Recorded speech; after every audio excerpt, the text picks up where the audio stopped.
सोनू ढाबा के परिवार के लोगों से मैं मिला, वो समाजवादी परिवार है। इससे पहले भी हमारी पार्टी के लोग भी आए हैं, चाचा भी यहाँ होकर के गए हैं। सोनू ढाबा एक एग्जाम्पल है।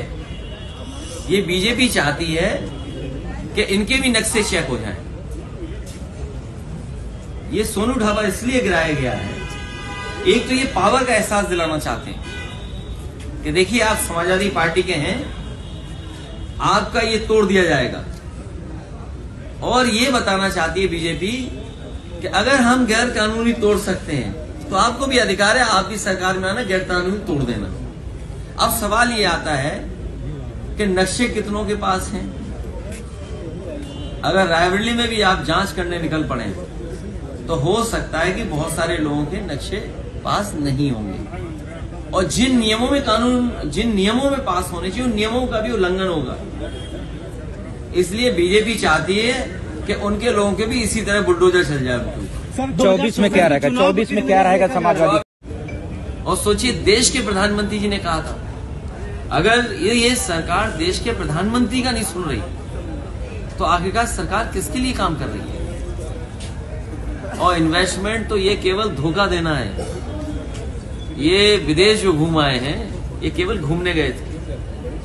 और एमओयू कोई ऐसा नहीं कि इन्वेस्टमेंट आ गया है, और रायबरेली से बेहतर कौन समझेगा? यहाँ किस जमाने में इन्वेस्टमेंट आया, किस जमाने में कारखाने लगे। आज रायबरेली के लोगों का ये सवाल होता है कि कारखाने कैसे चलते रहे। इसलिए ये केवल धोखा है। चुनाव 24 का आ गया है, इसलिए जगह जगह ये इन्वेस्टमेंट मीट करेंगे।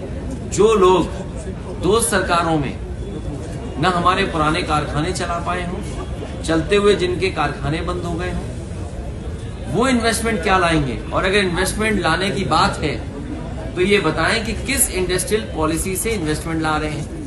और अभी तक जो इन्वेस्टमेंट आया है, पिछले एमओयू होने साइन हुए तो उसके बाद कितनी इंडस्ट्री को इन्होंने इंसेंटिव दिए हैं। अगर इंसेंटिव नहीं दिया, बजट से पैसा नहीं दिया, कोई पॉलिसी नहीं थी, इसका मतलब जमीन पर कुछ नहीं उतरा। तो जो सरकार 6 साल में कोई चीज जमीन पर न उतार पाई हो, वो 4 साल में क्या उतार के लाएगी? ये केवल घूमने गए थे विदेश, और जनता को धोखा देने के लिए ये निवेश के कार्यक्रम शुरू हुए। पार्टी उत्तर प्रदेश से साफ हो रही है, इसलिए साफ हो रही, कारण है उसका चरम सीमा पर महंगाई, चरम सीमा पर बेरोजगारी, और झूठ बोलने में नंबर 1। न्याय की कोई उम्मीद नहीं कर सकता। लोकतंत्र में जब न्याय खत्म होने लगे तो समझ लीजिए ये सरकार जाने वाली है, जनता इनको जवाब देगी। और आपसे बेहतर कौन जानेगा, रायबरेली के लोग हो। जब जब लोगों ने संविधान और कानून को तोड़ा है, तब तब जनता ने इनको सफाया किया है। नड्डा जी और अमित शाह ने कहा कि अखिलेश यादव बेरोजगार के दौरे पर है।